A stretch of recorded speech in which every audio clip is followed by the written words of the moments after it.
রে ভাবের মালাই গাই রে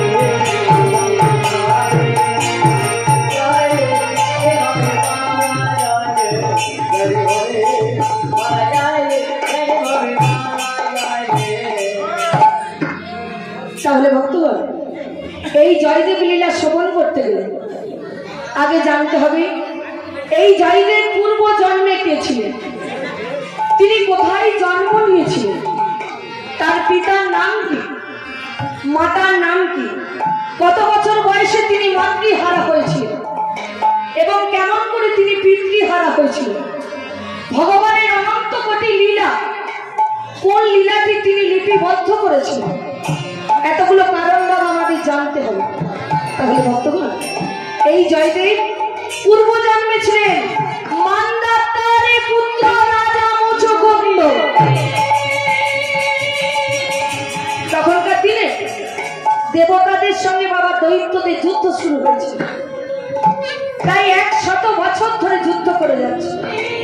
অবশেষে গোবিন্দ আমার মনে মনে চিন্তা করলে যে আমি যদি এই দৈত্য কুলকে শেষ করি তাহলে আমার সেবা দেবেই বা কে, বা আমাকে মানবেই বা কে।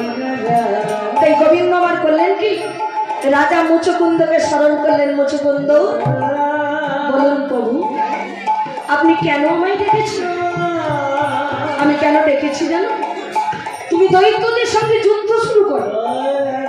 সে কি প্রভু, আমি সামান্য একজন মানব, আমার কি ক্ষমতা আছে যে আমি এই দৈত্যদের সঙ্গে যুদ্ধ করব? প্রভু শোনো, তোমার যতটুকু শক্তির প্রয়োজন আমি ততটুকু তোমায় শক্তি দান করব, তুমি যুদ্ধ শুরু করো।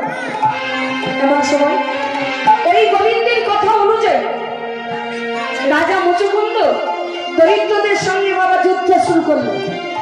সেও কিন্তু একটার পর একটা হত্যা করে করে চলে যাচ্ছে।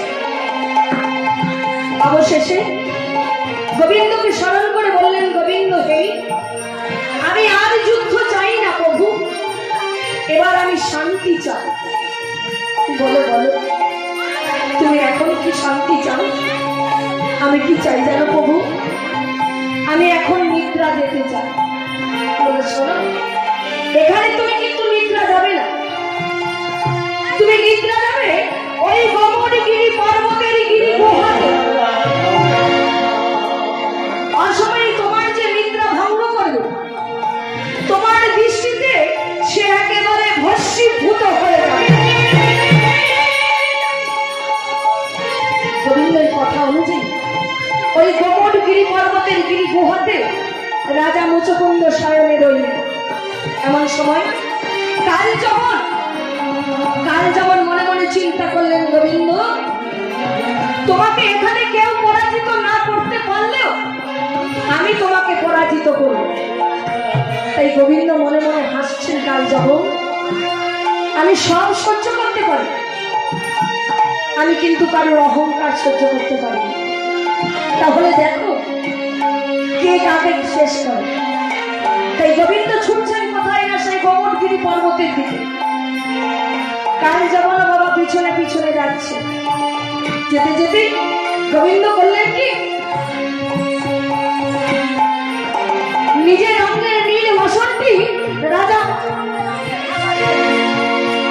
যেই ঢাকা দিয়েছে, কাল যেমন মনে মনে চিন্তা করছে যে গোবিন্দ আমার কাছে পরাজিত হবে বলে নিজের অঙ্গকে নীল বসন দ্বারাই ঢাকা রেখেছে। তাই কাল যেমন গোবিন্দকে মনে করে মুচকুন্দের অঙ্গে গিয়ে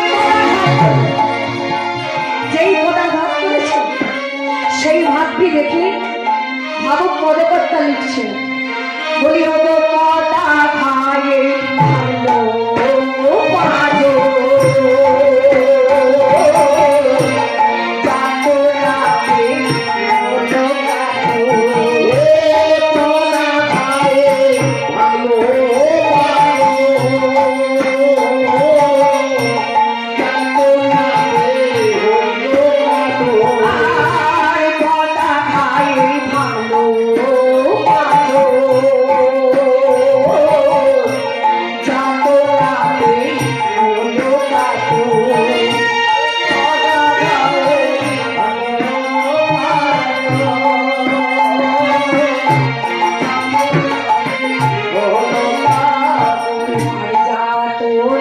সইতে নারী যাতো না সইতে নারী যাতো না সইতে নারী যাতো না সইতে নারী আহা মোরি আহা মোরি যাতো না সইতে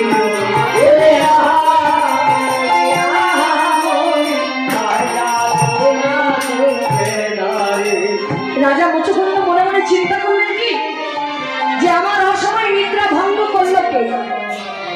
তাই যখন এই নীল বসনটি সরিয়ে দিয়েছে মুচুকুন্দ দৃষ্টিতে তার যেমন একেবারে কোনো ভস্মীভূত হয়ে গেল, অর্থাৎ পুড়ে ছাই হয়ে গেল।